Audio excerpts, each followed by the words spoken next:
দিয়েছে, নবীকে দিয়ে যারা গালি দেয়, নবীকে নিয়ে যারা বাজে মন্তব্য করে, ওদের জন্মে দোষ আছে। নায়েবে নবীদের চরিত্রে যারা কলঙ্ক দেয়, ওদের জন্ম দোষ আছে। আমার ভাইরা, আপনারা যে দলের হন, আমি কারো সরাসরি হিট দিয়ে কথা বলি না, বলাটা পছন্দ করি না, ইসলাম পছন্দ করে না। আমার শুধু একটা কথা, আওয়ামী লীগ হন, বিএনপি হন, জাতীয় পার্টি হন, আপনি যদি মানুষ হন, জানোয়ার না হন, তাহলে একটা কথা মনে রাখবেন, আল্লামা সাঈদী যার ওয়াজে হাজার হাজার লোক ইসলাম গ্রহণ করলো, লক্ষ কোটি লোকের হৃদয়ে স্পন্দন হলো, সেই লোকটা পরোক্ষভাবে 2 লক্ষ নারী ধর্ষণের সাথে জড়িত। অসংখ্য নারী তিনি ধর্ষণ করেছেন, ঘরে আগুন দিয়েছে। এইটা একমাত্র শয়তানের থেকে বড় যারা, ওরা ছাড়া ভালো মানুষ বিশ্বাস করতে পারে না। আমার তো মনে হয় গাছের ডালে বসে শয়তান যে কয়দিন কাঁদছে আল্লাহই ভালো জানে। শয়তান হাইকোর্টের ওই ট্রাইব্যুনালের পাশের গাছে বসে কাঁদছে আর বলছে, আমি আর কি শয়তান, এই ভিতরে যারা আছে ওরা আমার থেকে বড় শয়তান। একটা মানুষের চরিত্রে এত বড় অপবাদ দেওয়া, হোক আপনার এনটি পার্টি, এখানে সব লোক কি এক দল করে? সব আলেম কি এক দল করে?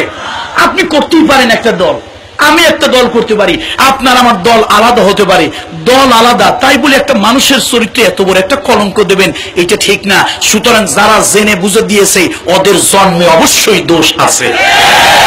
খোঁজ নিয়ে দেখো, ওরা মায়ের বৈধ নয়, অবৈধ সন্তান।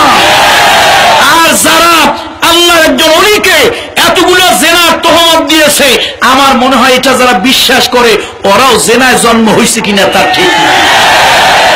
40 বছর পর্যন্ত মুহাম্মদ সাল্লাল্লাহু আলাইহি ওয়াসাল্লামকে বলেছিল, মুহাম্মদ আনতা আল আমিন, আনতা রফিক, আনতা আজিজ, আনতা সাদিক, আনতা সিদ্দিক। বিভিন্ন ধরনের বিভূষণে হুজুরকে বিভূষিত করেছিল। তুমি বন্ধুসুলভ, তুমি ন্যায়পরায়ণ, তুমি সত্যবাদী, তুমি সত্যায়নকারী, তুমি হলে ভালো হৃদয়ের মানুষ, ইত্যাদি ইত্যাদি বলে হুজুরকে তারা প্রশংসা করেছিল। অথচ সেই নবী যখন এই কালেমার দাওয়াত, লা ইলাহা ইল্লাল্লাহ দাওয়াত যখন দিলেন, সমাজের এক শ্রেণীর লোকেরা তার বিরুদ্ধে ক্ষিপ্ত হলো। তারা কোরআনের দাওয়াতকে, কালেমার দাওয়াতকে বন্ধ করে দিতে চাইল। হুজুর যখন কালেমার দাওয়াত, কোরআনের দাওয়াত যখন বন্ধ করে দিল না, দিতে রাজি হলো না, এবার তারা মুহাম্মদ সাল্লাল্লাহু আলাইহি ওয়াসাল্লামের বিরুদ্ধে ষড়যন্ত্র করলো। বলল, মুহাম্মদ পাগল হয়ে গিয়েছে।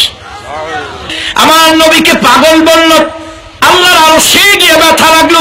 আমার আল্লাহ জানাই দিলেন, বন্ধু আপনাকে পাগল বলে যে আখ্যায়িত করলো, আমি আল্লাহ ওরে বলে দেই, এই লোকটা বৈধ সন্তান নয়, এ অবৈধ সন্তান, যার সন্তান।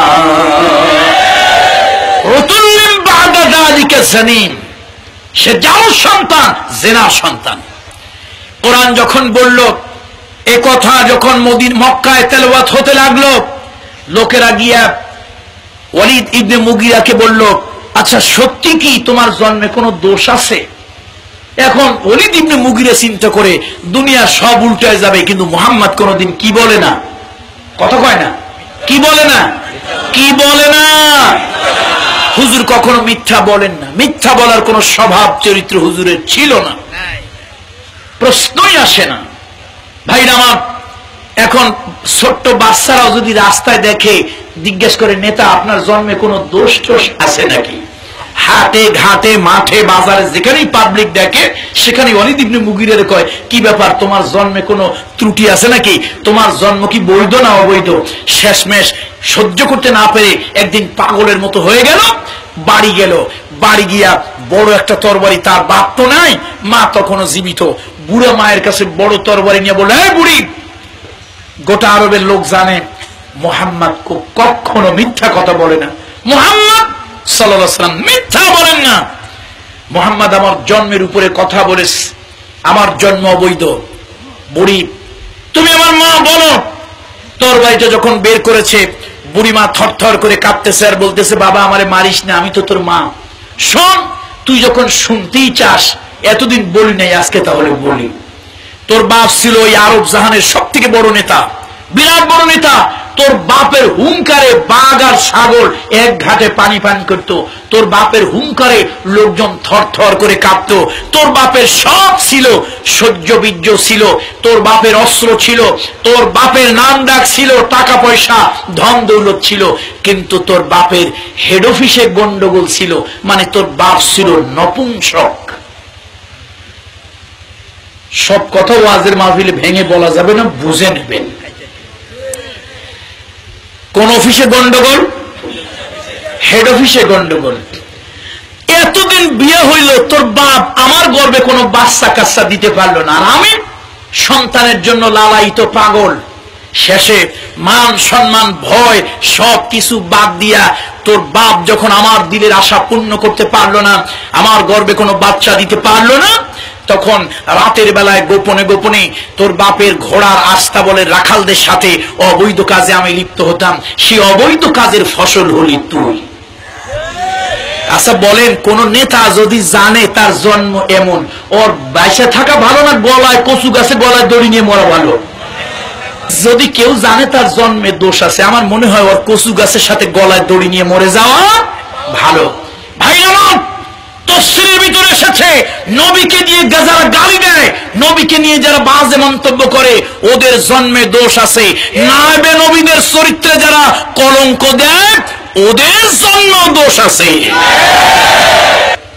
আমি আজকে একটা কথা স্পষ্ট বলতে চাই, আমরা কলিজাকে যেমন পছন্দ করি, চোখের মণিকে যেমন পছন্দ করি, আমাদের জীবনকে যেমন বেঁচে থাকা পছন্দ করি, ইসলামী আন্দোলনের শীর্ষ নেতৃবৃন্দ আল্লামা সাঈদী সহ তাদেরকে আমরা ঠিক তদ্রূপ ভালোবাসি।